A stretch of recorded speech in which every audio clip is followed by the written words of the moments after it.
So no podcast experience. None. None. This is my first. And you do quite a bit of social work though, like social media work. Like you do quite a bit of content. I try to. Yeah, I've been trying to put myself out there a little bit more. Do you have like a schedule, or do you kind of just post what you kind of got on the go? I think just when you get inspired, you never know when you're going to come across something that's content worthy or something that you want to share. So I try to gather as much as I can. So no set schedule or anything. No. Just kind of as it kind of comes to you. Yeah, exactly. Right on. Yeah. Right on. So I actually don't know your last name. LeRue. LeRue. Mm-hmm. All right. Now you know. Well, that's what these things are for, exactly. right? So I just have you on Instagram as Steph, Steph the designer, if I can say it. Yeah, I don't think I have my last name on there. So. No, I don't think. I was looking for it, and I was like, I guess I'll just ask her in the podcast. Yep. Maybe made me look a bit amateur, maybe, but. That's all right. So, yeah, I just wanted to welcome Steph LeRue, designer. Mm-hmm.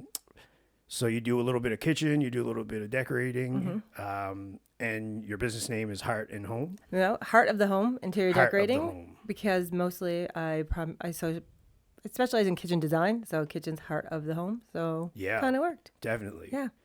Yeah, us Maritimers like our kitchen parties, right? We end up there. Yeah. It is. When we're designing kitchens, everybody wants as big an island as they can have because everybody hangs out there. They prep there, they cook there, they have parties there. So, yeah. It's definitely a maritime thing. Yeah. Yeah. And I don't remember, I grew up in a little small community down in Argyle in Yarmouth County. And, like you say, I don't think you can walk into a new construction home without an island. You don't. It's very rare. If plans come across my desk, sometimes there's a peninsula, but 9 times out of 10, there's an island, and it's as big as they can make it. Yeah. And when did you kind of find that kind of come into effect? Like, when did people decide they wanted to make islands? I mean, I've been doing kitchen design since 2005, 6, somewhere in around there. No, I'm wrong.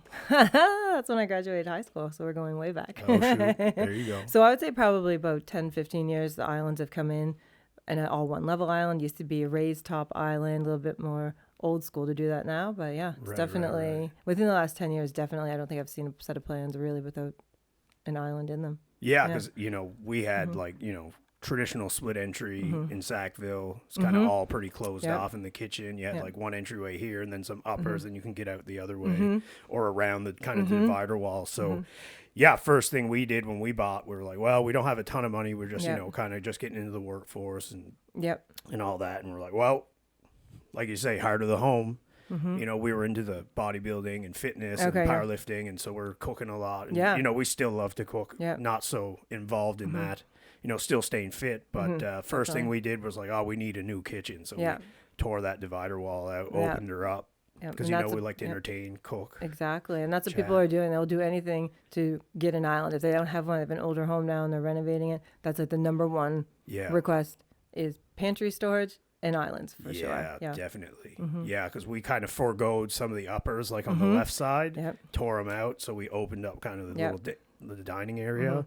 And then there's a little divider wall that kind of opens up to the living room. Yeah. So, yeah, definitely. And,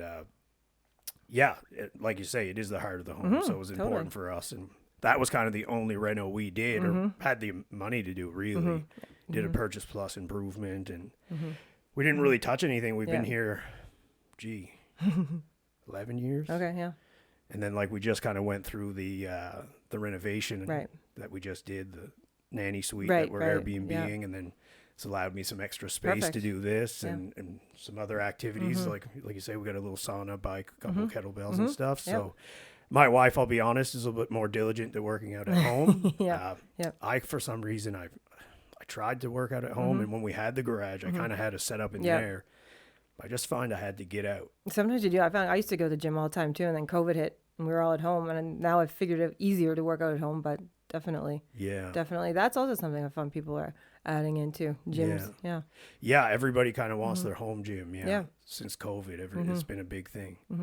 But at the same token, seen a lot of fitness equipment go up for sale on Marketplace after we got through that nonsense, right? Yep, absolutely.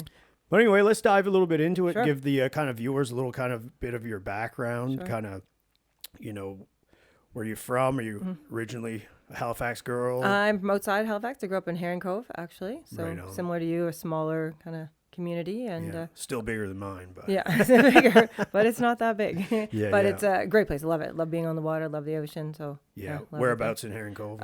Really close town. Since Hurricane Juan and a few other issues, they have water view. My parents now. Okay, so right on. Pretty close. Move some trees down. Exactly. But yeah, right by the elementary school, pretty much. Oh, nice. Yeah. Nice.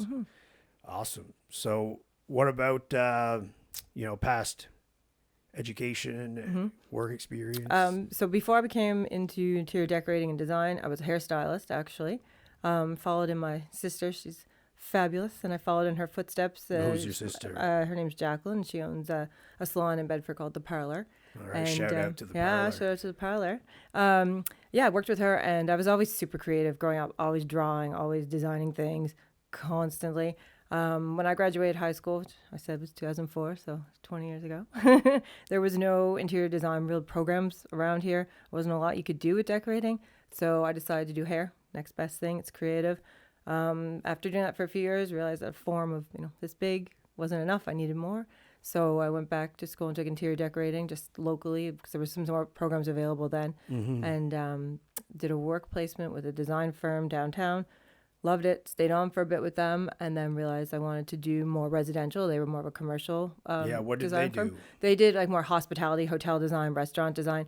But in that field, you need to be an interior designer because you're doing more like tear down of walls and structural stuff, whereas decorating, you kind of, once the structural's up, you do the aesthetic and make it look nice. You add instead of so I would have had to taking go down. back to school again. So I decided I need to learn something else with decorating, and actually took a job with Rona when they first came here as their kitchen designer. No idea what I was doing. Learned as I go. Yeah, a lot of us kind of get into stuff. Did, and realized I loved it. Actually, I loved it because every kitchen is different, and people spend so much time there, and they're passionate about it. So, what's your favorite part of the kitchen? I love all kitchens, and I love having a big workspace, a big uninterrupted workspace. If you start putting too many appliances and sinks and things, you run into toaster space. ovens. Concealing things that make it just simple. Because the kitchen, it's one thing if it's aesthetically pleasing, but if it doesn't function, then there's no point. So So then I went and worked for another kitchen company, and then it was COVID when I was at home, working from home with a toddler. It was like, why am I working for somebody else? I'm going to do this on my own. So I took the plunge and started my own thing. Yeah, I think a lot of people kind of had some time to kind of think about that. I think it did. We were all at home, and I think it was putting a lot into perspective for us. So, yeah. Yeah. So what would you say really kind of pulled you into design? Like, was there anything that really inspired you? I know you said like hair design. It wasn't kind of a big enough canvas. Yeah, that's what it was almost. I needed a larger canvas, but I grew up kind of around construction and building industry with my father and our family. So I was kind of around it my whole life and always just had an interest in it. Yeah. And what does he do? You want to elaborate? My father owns a windows and doors company in Burnside, and then I have family that are in the building and in flooring companies and stuff. So you've always had a toe in the pond kind of. And I was always interested in it. Always really liked it. Knew I didn't want to do windows and door sales, but I was kind of exposed to it. It's all part of the thing. Then when I was younger, I built a house and my father project managed it. That was awesome. A learning experience. But I really got into the kind of seeing how a house was started from start to finish and fell in love with it, loved it. So it's kind of what kind of pushed me to keep going with it and learning and trying something new. Right. Mm-hmm. So from, working with the first couple companies to doing the kitchen designs for Rona, when you first decided, in that COVID time period that we all had to suffer through, what were the toughest hurdles for you to kind of get started and get going and maybe kind of get some good momentum? I think starting off, first of all, is confidence. Like, you can do something, but you're working for somebody else, and they kind of take a lot of the responsibility of you and what you're doing. That when you go out on your own, you're putting yourself out there and trusting yourself to take that step and finding clients, finding people that are going to trust you. And I had a lot of people I knew in the business, but they were working already with other cabinet companies and whatnot. So getting them to trust me to draw for them and then shop it for them is what I can do as well. It was probably just finding new clients that were willing to take a jump to try something new. Yeah, well, I can definitely relate to that. I mean, I was in consumer packaged goods for, 8.5 years, I worked with Unilever. They're a big consumer goods company. Not to bore people, with all the products, but they do about 60 billion a year globally, and I was responsible for their ice cream portfolio. So like Ben and Jerry's, Klondike, Magnum, novelty bars, popsicle, and it was a good job. It was super fun, but that kind of come to an end. You have to respect people's loyalty to other companies. Like I was working with people and didn't expect everybody to jump ship and come work with me right away, because you respect them being loyal to somebody. So that's probably the biggest thing. It's just, kind of teaching them that it will be good. I'll treat you good, I promise. Yeah. And that's kind of what I was getting to. Like, I think maybe I was naive in the fact that, I got let go, non-performance related, got structured out. They moved my position to somebody's desk in Montreal. But I grew up in a small community, and I think we went over some of this when we met for coffee.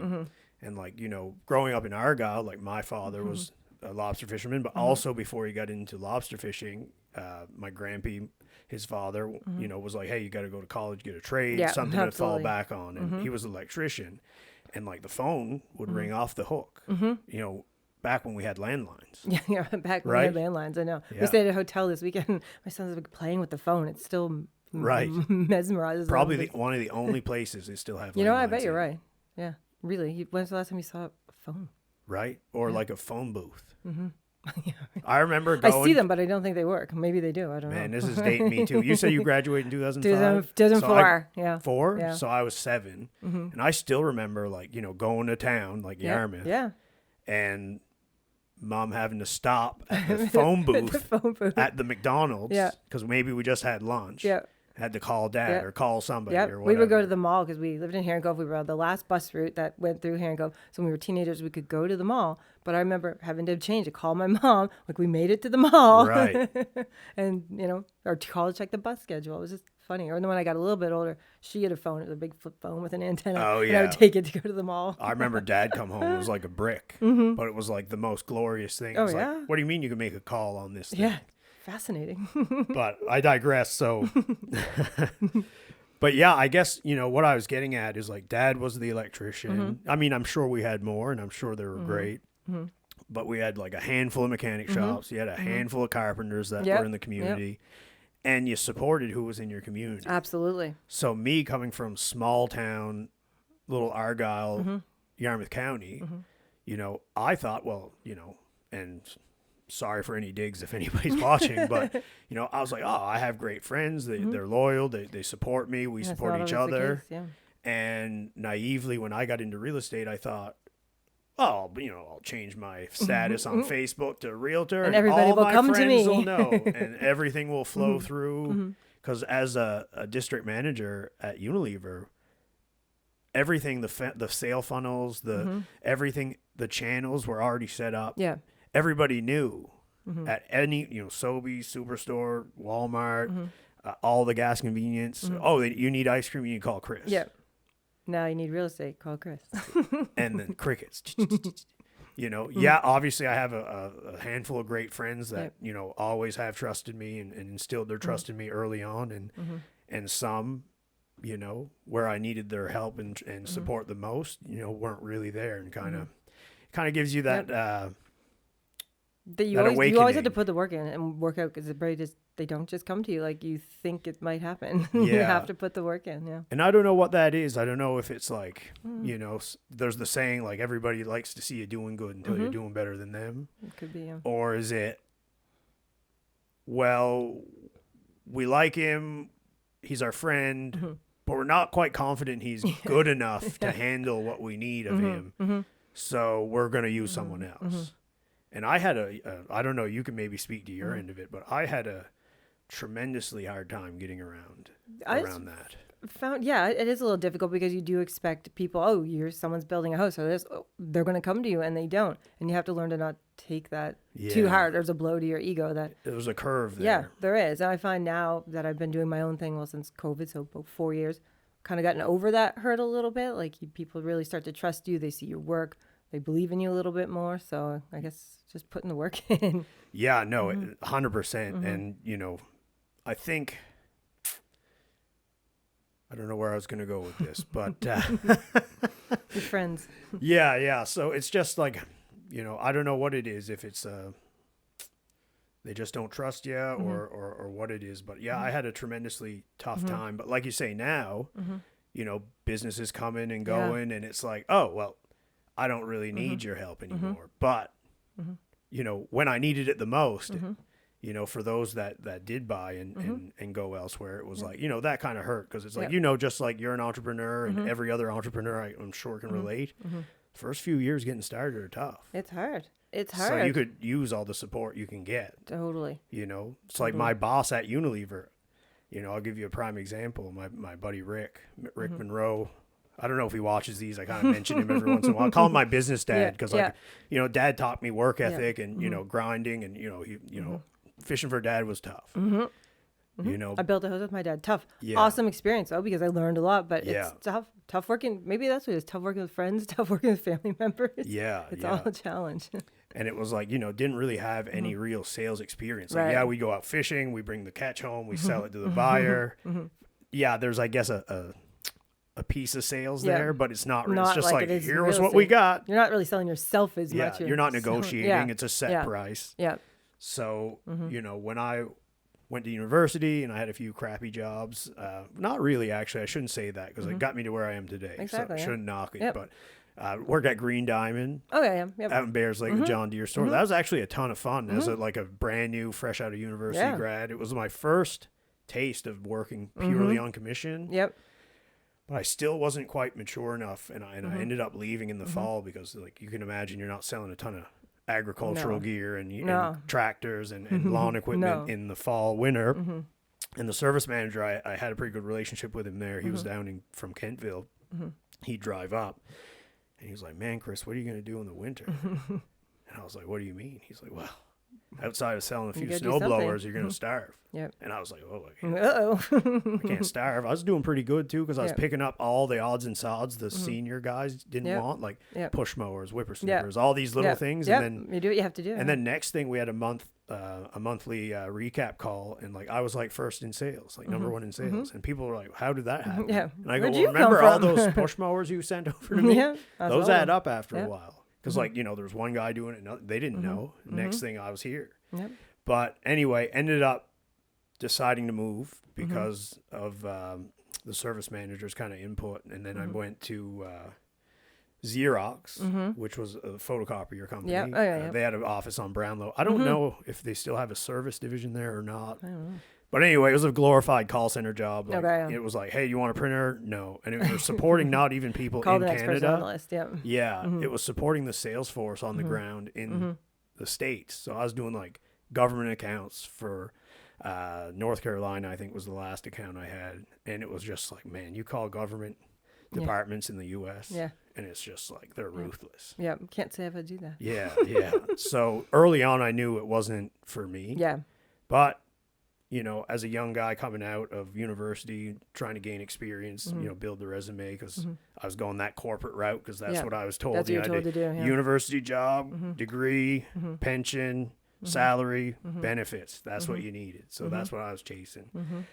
And then I remember even when I started to think about going to design, it was still really thought of as a luxury for somebody to hire an interior decorator or an interior designer. So when you do first start selling people that it can be affordable, or you don't have to be the richest of the rich to have somebody help you out, and just getting people to believe in what you're doing and believe in what you're selling, I guess, or selling yourself. But there's always these little hurdles that just come out of nowhere, don't they? And you say people viewed kind of home design as more of a premium service. It was then.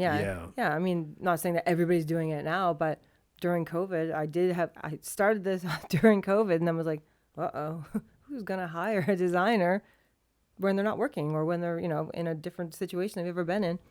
But turned out people were sitting at home, not traveling, and had money to spend, and realized the importance, or how good it can be to have somebody help you out, or even just come in and help you pick paint colors, or just do something to make your home feel a little bit more comfortable to be in if you're going to be spending more time there. So and I mean, it's tough to make decisions. I'm pretty good with making them. Like I have a pretty good idea of what I like, what I don't. But like my wife, she's great at making decisions, but she has to look at a lot of stuff.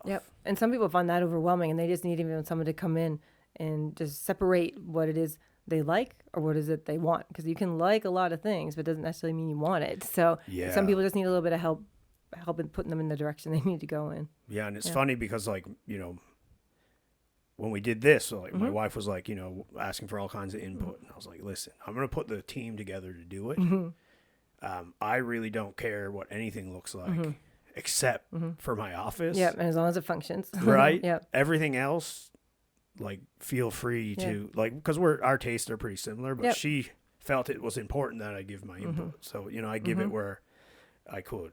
But I kind of let her kind of take the reins, and we're going to do the bathroom upstairs. And it's just like an example. She also wants input. And I was like, well, it's just a bathroom. Make it how you want. But there's so many options now than it used to be. I know. There was maybe a couple options for flooring and whatnot, but now the options are endendless. So it can be overwhelming for a lot of people. But what got me is like, okay, cool. You want my input? Like, what do you want? What do you want? She's like, well, I brought these 3 floor tiles as samples back. Which one do you like the best? And I think there was like a black one, like a slate gray, and then I think the other one was white or like a brighter color. So I just looked and I kind of put them in the bathroom, and it's like I knew we were probably going to paint it white. It's a different color now. And like we put white in the floor over here, and it's always dirty. So I was like, see every little spot. Yeah, every one. And if you go in there and, you'll see, I mean, it's not like dirty, but it's just like not when it was brand new. Yeah. And I go, well, I think I like the black one. She says, and she goes, nope. Well, that's not the one I like. And I go, cool. So why are we having this chat? To make you feel involved. Right. But I also said I didn't want to be. So I was like, hey, listen, so to avoid any of this, why don't you just pick what you want in the bathroom? See? As long as I can shower and use the washroom you're good. And brush my teeth, I'm good to go. Yeah, you don't care what color the flooring is. Again, I'll put the team together to do it, the guys, and, feel free to just use make your decision at the store. Yeah. Because I don't have the bandwidth to try and give input, and then it just doesn't line up. And that's a common thing, though, that happens amongst couples. I find when you're working with them, one doesn't care as long as it's done properly, or the other cares too much, and you gotta find. Yeah, if you need like some other input, like hire someone like you. Yeah. Because I'm not a designer. I've seen some good head-to-heads between husbands and wives making decisions on kitchens. But the funny thing for me is like, and no digs, my wife's awesome, but like, I feel like she almost takes offense to me not wanting to give the input anymore. Maybe because she's taking her time to make you right. Right. And I appreciate that. But it's like, hey, I just give you the pass to do whatever you want. I would take that. I would take that and run. Right. Exactly. Because I'm a man. I'm a simple guy. I want to come home. I want to eat. I want to lay on the couch for a minute. You really don't care what color the tile is? I want to go to bed and shower. Like, unless you're going to paint my house all purple inside or something, like, I'm pretty flexible. Well, maybe she will. Just to get your reaction. Maybe. I mean, maybe if she just keeps it to the bathroom, I could live with it. But the rest of the house might have to veto that a little bit. But anyway, the long way around what I was saying is, I didn't have a lot of sales experience coming up. Yeah. Especially when I got into my Unilever position. It was like a territory rep calling on like big box stores. And he just kind of, he liked what he seen, and we had a good chat, and he kind of gave me a shot. Good.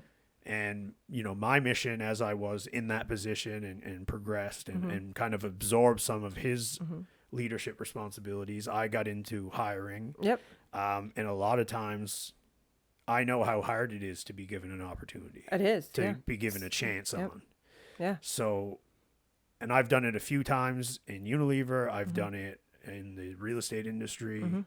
If you're a good guy or good girl or lady or whatever, and I see or believe in you, I'm going to give you a shot. Well, it's nice because, like you said, it is hard to come across that, so. Because if nobody gives anybody opportunity, how is anybody ever going to grow into what they could be? Not. You know what I mean?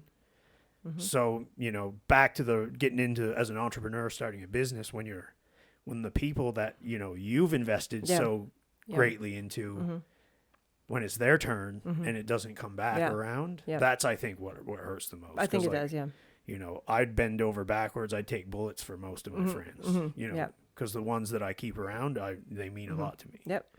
So it just kind of forced me to have a hard look at like, who's around and why are they around? Yeah, exactly. Yep. You know, am I just like something that's convenient to have? When, Right. You know, because I used to be the truck guy. Yeah.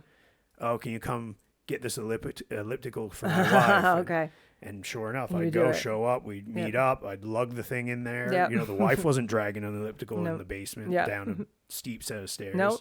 You know, you know, or, you know, maybe you're living in an apartment, we had a house. Oh, can I store some stuff in your garage for a minute? Yeah, no problem, bring it in.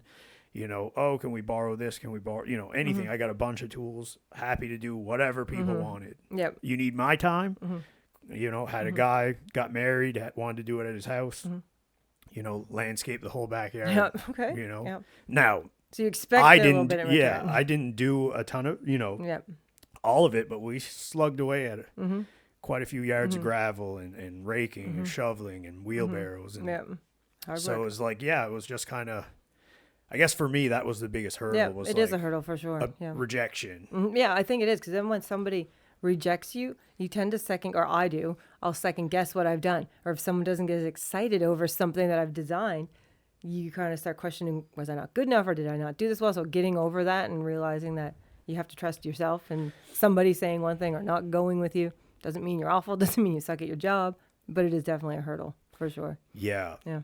Yeah. And I'm looking at the book. You can't see it, but like it reminds me of a book I read, The Courage to be Disliked. Okay. Yeah. That's And cool. the main premise of the book is I guess there's a few, but the one that really resonated to me is it's not, yeah, we're entrepreneurs. We have jobs to do, but it's not necessarily our job to make sure everybody likes us. And you're not for everybody. Not everybody Well, is that's for it. everybody. And it's just not losing your direction and losing where you want to go with things, or losing your belief in yourself because maybe you don't get a host listing or somebody likes someone else's kitchen design better than mine. But it's just about moving forward and knowing you got this. Yeah. And don't you feel like maybe if like people like didn't dance around things so much and like we're just honest? Like, Yeah, absolutely. hey, listen, Steph, like Yeah. we love you. We've been friends for years, but we have this other relationship that we Yeah. feel like we have to use. Or like, listen, you're still pretty new. We're not quite confident that we're going to get the, you know, Yep. I'd rather somebody tell me that. Yeah, absolutely. Because then it might make you figure, okay, what do I need to do Yeah. to put myself out there to show everybody, or what do I need to do to improve Well, or to that's learn? it. You can or ask some whatever. questions. Yeah, It's absolutely. Like, so what would I have to Yeah. improve on to Yep. gain your business in the future? It doesn't have to be criticism. It can be constructive and Right. not hurt your feelings. Whereas people, I feel like they tend to just avoid it and like just like, and then it kind of, I Then feel it like makes it makes things it weird. worse. It makes it weird, yeah. Or like maybe they go behind your back and they buy or hire somebody else. Yeah. And it's I think like, that makes you feel uncomfortable. well, it's like, hey, why didn't you Yeah. feel comfortable enough Yeah. to tell me that? Yep. Yep. Because like if we're friends, like we should be able to speak tell about me, yeah. those things. But Absolutely. anyway, that was definitely one of the biggest Yeah, I would hurdles say. for me. Anything else in your end of things? I or think was that's it, probably one of them. And it was just being confident in myself, trusting the process, and not everything happens overnight. You know, you're not going to be the best overnight. Not everybody in the city is going to know who you are. Just because I know I'm good and I've had done great things, but nobody else knows that. So how am I going to show, the city, show the province that I'm good at what I do and I want to design for you? yeah, I love that you said that too, because I meet with my mentor every week on Wednesdays in the morning. And, some days, like, and I'm sure you can attest to this, like you could have a stellar week and you're on top of the world. And then the next week just like knocks you back down and you're like, oh my God, how am I going to do this? Or maybe you closed up a few jobs and you got a little gap and you're like, oh my God, here we go. It's all going to go away. It is. It gets in your head. It's just, you're right. What am I going to do? Right. And then, my mentor's just like, hey man, chill out. you got to relax. Yeah. And he's like, you're doing great. But there's a different responsibility, I think, when it's your own thing. When you're working for somebody else, they take some of that responsibility. But Right. when you're Takes the trying to do pressure it for off. yourself, you put a lot more pressure on yourself to succeed and put yourself out there. So Yeah. Yeah. And it's like, I always said like I don't need a pat on the back or like a, hey, you're But it doing a feels good great job. sometimes. Yeah, it does feel good sometimes. And it's more not like you're doing a good job. It's more the reassurance. Yeah. And he'd be like, listen, man, you got to take it. You got to take a step back. You can't be so hard on yourself. Yeah. And he's like, and you got to, like, you're doing everything. You just got to trust the process. Trust the process, yeah. And it's like, what's not here today could just be piled right on tomorrow. And you I don't know. and I say that to clients, trust the process. Because if I'm designing a kitchen for you, it might not be perfect right away because you have to trust. Here's the first version. Okay, you want to move this here? Let's move this here. It's all a process we need to trust. And we have to tell ourselves that too sometimes. Yeah, it kind of reminds me of the saying, like, you can't trust a book or judge a book by its cover. Yeah. You kind of got to read the whole thing. You got to see the whole picture before you can decide. It's like not getting to your proper vision. And I make sure I tell clients that too. Like, if you're not liking something or loving something, let me know, because a lot of times you know what you don't like. You don't necessarily know what you love. So when we design something, I see something, I won't be offended. I'd rather you say, you know what, I'd rather my pantry be here or this be there, and we can easily move things around and get it exactly how you want it. Don't get discouraged if the first version of something isn't, perfect. So yeah, 100%. And it goes back to, like, especially, my job specifically. And I mean, I think for anybody in any role, like, communication is key. Totally. Do you find that people kind of are intimidated to kind of tell you, the professional, what they think? Sometimes I think they are, when it's like, I would love your feedback, because then I can put everything together. Tell me what you love. Tell me what you don't love. Don't think that you don't know what you're talking about. And a lot of people with social media now, you've got Instagram, Pinterest, House, you have all these outlets for people to find what they like. So show me. I'd love it. The more you can give me as details and inspiration, I love that. Yeah. And it's tough. And same here. The more information, the better. Totally. I would rather them send me 20 Pinterest boards showing me what they like, so I can put together something perfect for them. And the more inspiration, and the more you get to know the person and how maybe they work and what's important to them. So yeah, the more information, the better. Absolutely. Yeah, and wouldn't you find, like, with the lack of communication, or if you have a client that's just like, oh yeah, that's good, or yeah okay, but like inside they're like, oh, it's not really tell me, it's not really quite what I want. Yep. And then, I feel like it just makes for like a kind of a hard landing at the end, because then you finish the product and it's like, oh, this isn't quite what we envisioned. And then it's like, oh, and then you're thinking, well, maybe if you would give me a little bit more. Questions, like from on my end and on their end, ask as many questions. I want to ask you as many questions. I want them to ask me as many questions. Just put as much out there as we can get. And we'll get where we want to go quicker and better. And then, Do you feel like people don't ask enough questions because they're scared of feeling stupid? Sometimes they do. I think it's getting better because, like I said, with social media outlets, they have a lot more. Like, they'll pull it up on their phone in a meeting. Let me show you. Let me show you what I'm thinking. Or my friend has this, or my friends just built this. Let me show you. And they're bringing it up on their phone. So everything's a little bit more at our disposal than it once was. Right. So it's easier to communicate that way, because I can say, are you thinking this? And I'll show them something I have done, and they'll say, yeah, that's it. And it's much easier than everybody just trying to describe something using their own words or their own terms of something. Yeah. So, yeah. Yeah, and I found like, and you tell me, like, because we've both come, I think we're some of the last generation that has come from like the non-digital to like social media, to landlines, to cell phones, to instant messaging, to email. Do you find people are just less good at communication today? Like, I don't, like, when I talk to someone, I look at them I in like the eye. to talk. I like to be in person versus same. over the phone or Zoom. Like, I like to communicate, and I find sometimes if I'm doing that with a client, I'll say, let's get together. It's probably only going to take 20 minutes. Let's just sit down and quickly go through everything, because you can do a lot more if I'm one-on-one, pointing to something, flipping through something. Yeah. Than just instead of like looking at a screen, maybe the dog's barking. You're like, absolutely. Oh, yeah. And it's easy to get distracted. It's easy to miss things. So if you can do a quick one-on-one with somebody, I love it. I'm the most distracted. Like, it takes like all my energy to tell me about it. I to keep on task. Like, what's that? They give 13 tabs open at a time. Yeah. It's like I used to say I had ADHD, but then we kind of looked into it, and they're like, "Oh, you don't have any childhood history," and it's like, I don't think that matters. Does it? I just kind of give up. I, do some meditation, some journaling. You gotta find your. Yeah, it seems to kind of help, kind of keep focus. But yeah, I just find like people today, like I even like, if I go for a walk, like, and I see somebody, hello, I'm like, I'll smile and I'll wave, and like some people just like look. I find it odd when they don't. Like, we're all out here doing the same thing. We're out for a walk. We're out getting fresh air, energy. Yeah, we're all going through the same struggles. We're very similar. And when people don't make eye contact, I'm like, okay. Yeah. Or I'll even be at a coffee meeting or a showing, and like they're talking to you, but they're not looking at over you. Here, And like for me to know, like I need you to be looking at me. Otherwise, I don't think you're talking to me, or I'm not. It's not going to pull my attention. Or I'll like only listen to half. Be like, what? Were you talking to me? What'd you say? But anyway, so back to you, home design. Is there a preference, the type of job that you like? Is, you know, because there's a lot of resale homes, there's new construction going up. There's a lot commercial. of new construction going up, yeah. What I like about what I do, I think, is that it is so open. I love that I can do a little bit of new construction. Love that I can do a reno.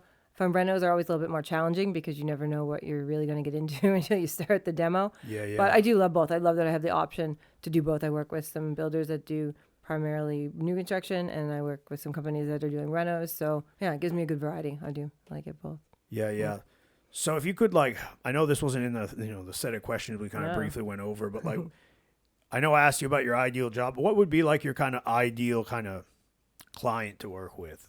You know, is there like I'm kind of putting you on the spot? Yeah, you're putting me on the spot here. Yeah. No, you know, I don't know if I have a preference, because I've worked with clients that are doing like fire rebuilds right now, and dealing with them is a little bit different because they're thrown into something that they weren't preparing for. Then you get people that are building a new home or renovating, and they've had a lot of time to prepare, and they're ready. They come to you with everything they want, their wants, their needs.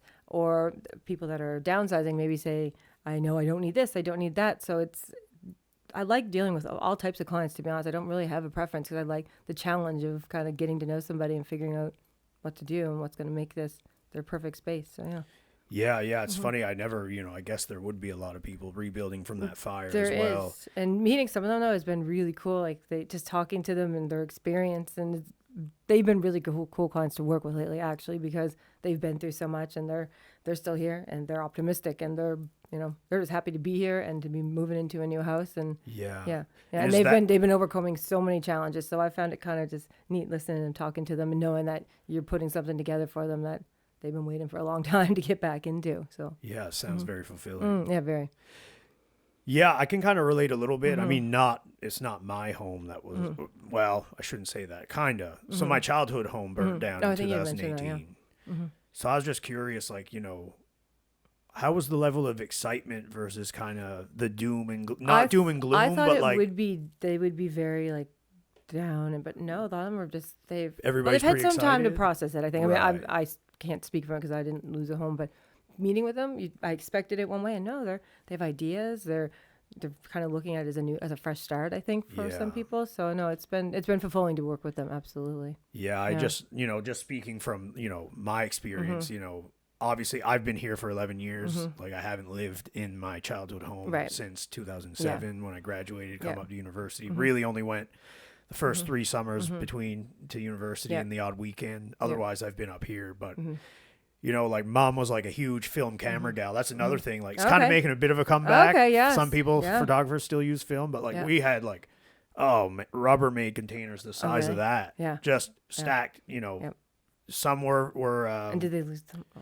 Yeah. Some were developed, some were still in the film rolls but we couldn't move or do anything. And mom was like, let's take a picture. Yeah.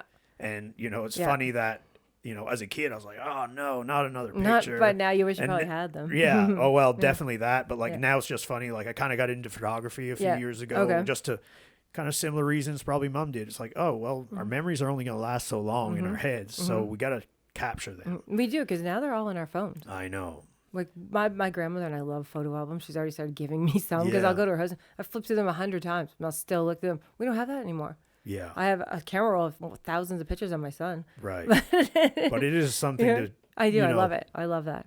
Yeah. And that's the big shame. Like we had like a million, and that, and maybe this is a generational thing too. Did your parents have like the video camera set up at Christmas? Yep. Oh yeah. And even still, my mom wants to get at Christmas time everybody in front of the tree. Yeah, It's a challenge now with kids and grandkids and stuff running around. But if you look through photo albums from when my sister and I were kids, it goes right through. Yeah. Yep. Yeah. So I guess what I was getting at, like, when I got the call, I was actually still working for Unilever. Okay. I was in Toronto, and I trained jiu-jitsu. I don't know if I told you that, but we'd finished up our head office meetings, and I had a bit of time before we went to dinner. So I was like, I'm going to go duck into Toronto BJJ, Toronto Brazilian Jiu-Jitsu.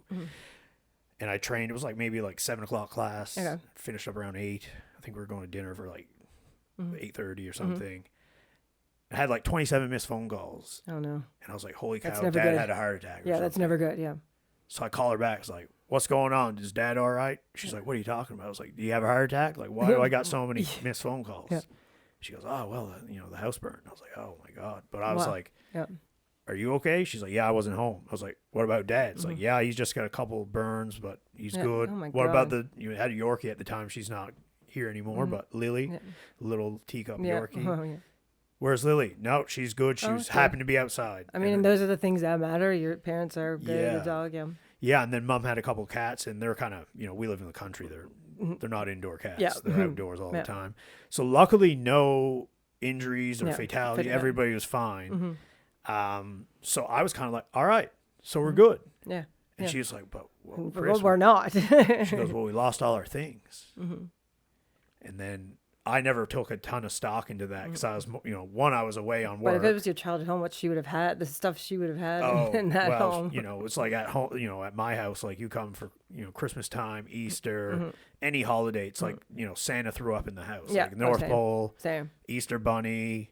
I mean, it was like I loved it. Yeah. That was kind of one of my favorite things about growing up. I Was was like just saying Mom that. always went all out for decorating, but the home, she was a stay-at-home mom. Okay.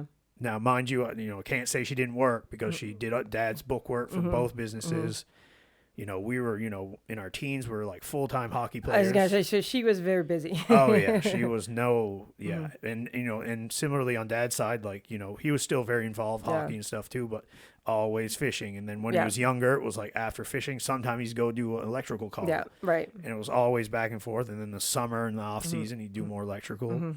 So when it come time for them to rebuild, like they lived with my brother for a while to get the insurance and all that stuff through. And it was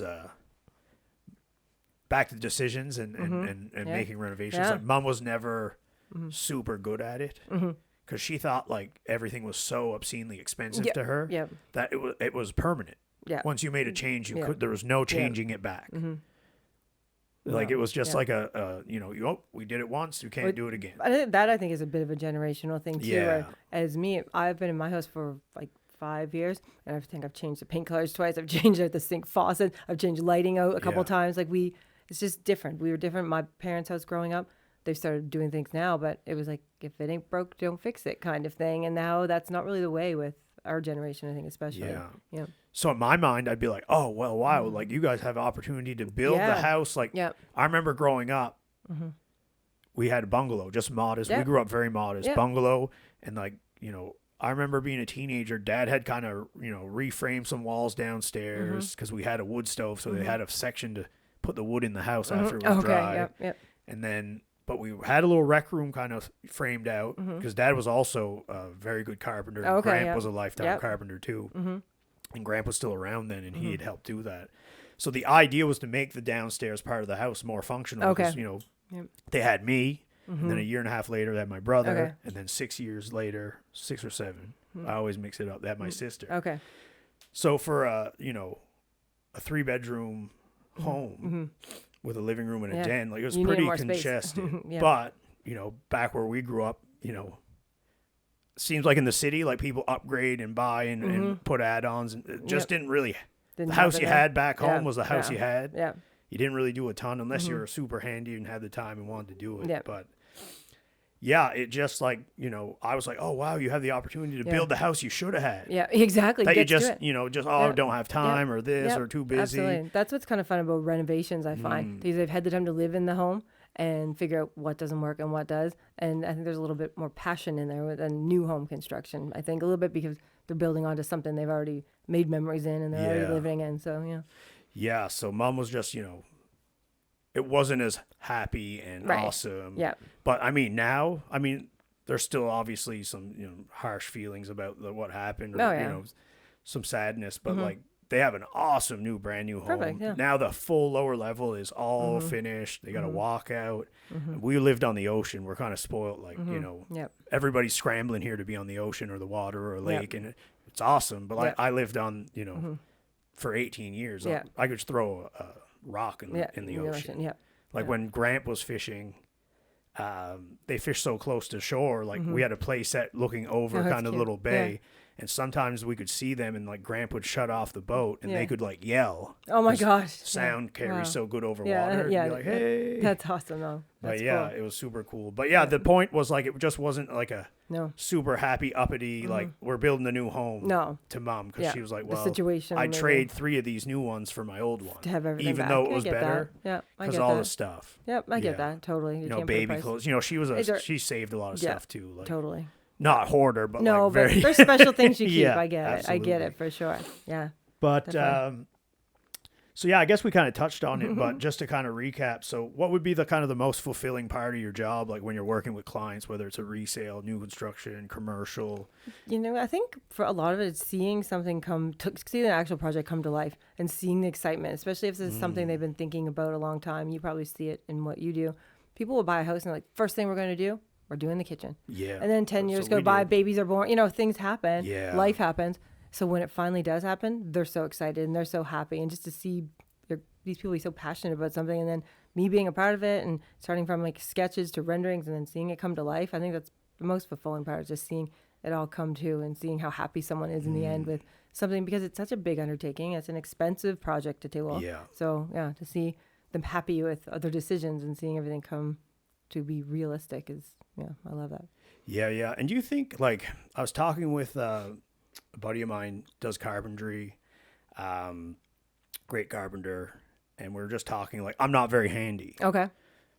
A little bit, more than most, but like I wouldn't have the confidence. Like I think we're going to try and do the bathroom, but the floors and trim, we're going to hire somebody out to do that. Some things I say that though, not everybody can DIY. Not everybody can do it. Sometimes you do need to hire the professionals to make it look good, to make it last. There's certain things you can do and certain things you should hire professionals for. I figured, ripping out a tub, replacing a vanity, small square footage of floor, repaint, a couple of things, hang some new shelves. Like, that's pretty well in my wheelhouse. Probably need a guy to help me with the tub. But, what I was getting at though is like, once you finish a project or you see the idea or the culmination of the idea in your mind to like, drawing for me it'd be a very rudimentary plan. But sometimes all people bring to you. And just being able to say, like, okay, they know what they want, and then seeing how excited they are to see it even just on a computer screen as a 3D rendering, they're like, wow. And I love it. I think it's part of human nature that we build and make things. Creations. We're creators. Oh, totally. I think that's just a human thing. Like if we weren't able to create, I don't know what would happen. No, I know. Because everything's a creation. This, everything, your job, I guess real estate, I'm not creating, but, but you're still kind of facilitating, putting things together. Absolutely. You have to, have a network of services and products and laborers to help get from offer or searching to offer to inspected. Yeah, it is. It's to closing. So it's, I think it's just one of those things that it's very just part of being human. And I don't know about you, but I feed off of other people's energy like that when they're excited, like especially if it is, say, a new construction. These people might have been, this is the first time they're getting a house. They're so excited, so it's really cool to work with them. Or like I said, they're renovating and they've had 2 kids and they've outgrown the space and they're excited to do this. And it's just, you can't help but get excited and feed off of it. Yeah, I think it's like anything. You kind of absorb some of the energy that you're around, absolutely. Right? So if you're always around bad, you're probably going to have a bad. But most of the time, if somebody's renovating something for something new, they're happy, they're excited. So bring it on. I'm happy to be around it. Yeah, 100%. Yeah, and that's what I try and surround myself with is positivity. And obviously as humans, I know also it's really easy to focus on the negative or what we don't have. Totally. Or I've been working so hard, but I'm not quite at my big goal that I set for myself. But it's like we talked about earlier.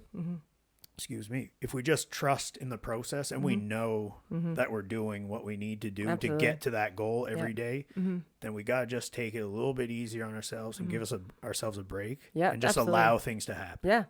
Allow it just to flow. I feel like anytime you try and force things, they come harder. Oh, totally. I think, and then you get inside your head and you're creating it's a just harder funny, situation. Or like, I know starting out in real estate, like sometimes I just sit in this office till like 7:30 and be like, I'll just kind of do some kind of work to make me feel like I'm like you're moving doing the something. needle ahead. Yeah. But it was really just, taking away from, spending time with my wife or my dogs. And that's just it. You have to balance it. Yeah. Yeah. Because I mean, at the end of the day, we can't do anything about the past. Nope. Worrying about the future is just going to take our joy away from today. Exactly. And the only thing we can really do is focus on the The present. here and now. Yep. Right. Yep. And I think that's been my biggest learning.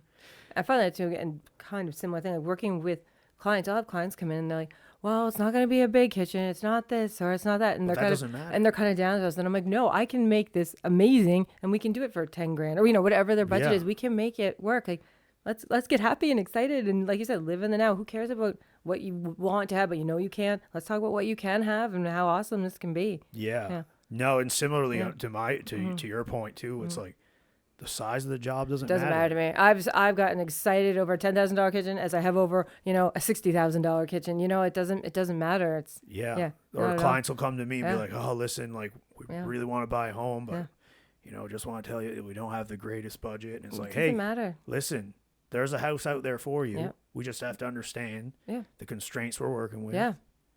Where we can be that's gonna satisfy this price point. Yep. And that's where we're gonna attack. Sure. But you gotta get the assignment. Yes. Yeah. You have to understand the assignment. Yeah. You gotta be realistic. Yeah. Yeah. And if you are realistic Yep. and you know the constraints you're working inside of, you know where you need to be geography wise, and that works for you. Obviously, I don't want to put you somewhere where you're going to be miserable. No. But that's also what we were talking about with communication too. Like I'll design something and they'll be like, "Oh my God, I never even knew that would work in this space." And I asked you some questions, you asked me some questions, and we figured this out and we communicated, and now you're so happy. But that's the beauty of communication, because you really don't know what you don't know. If you don't ask or you don't voice your opinion, you can't get the feedback to get you to where you need to You're be. right. Yeah. Yeah. So we've been talking for a little bit.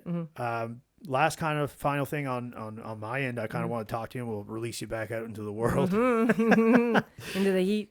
Do you got any new exciting plans or anything for the business? Is there anything you're working on? Well, like I said, I primarily have been doing the kitchen. Lately, I've had some people come to me approaching as a whole house project.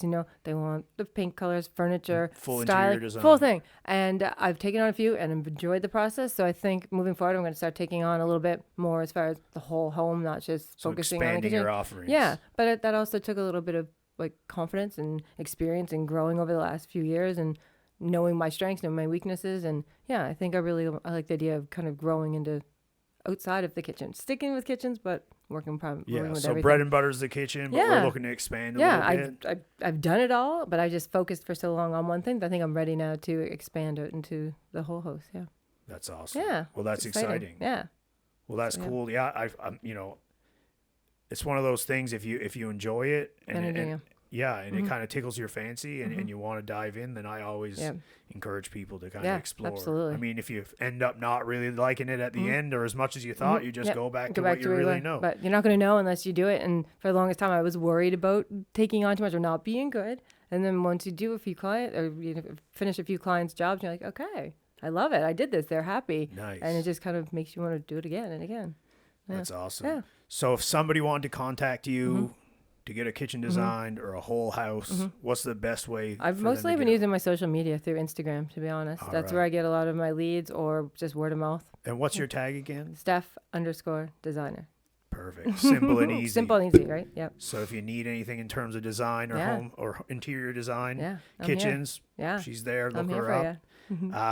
Thanks so much for the chat. I really enjoyed this. Thank you for having me. It was awesome. Yeah, I know we had to juggle things around a little bit, move things, but that's life. That's life. Try not to let that bother you, but it is what it is. So yeah, I'd love to have you on another time when you got some new exciting stuff to chat about, and wish you all the best and all the success. Perfect. And I hope to see you out there. Thank you. All right. Have a good day. Thanks.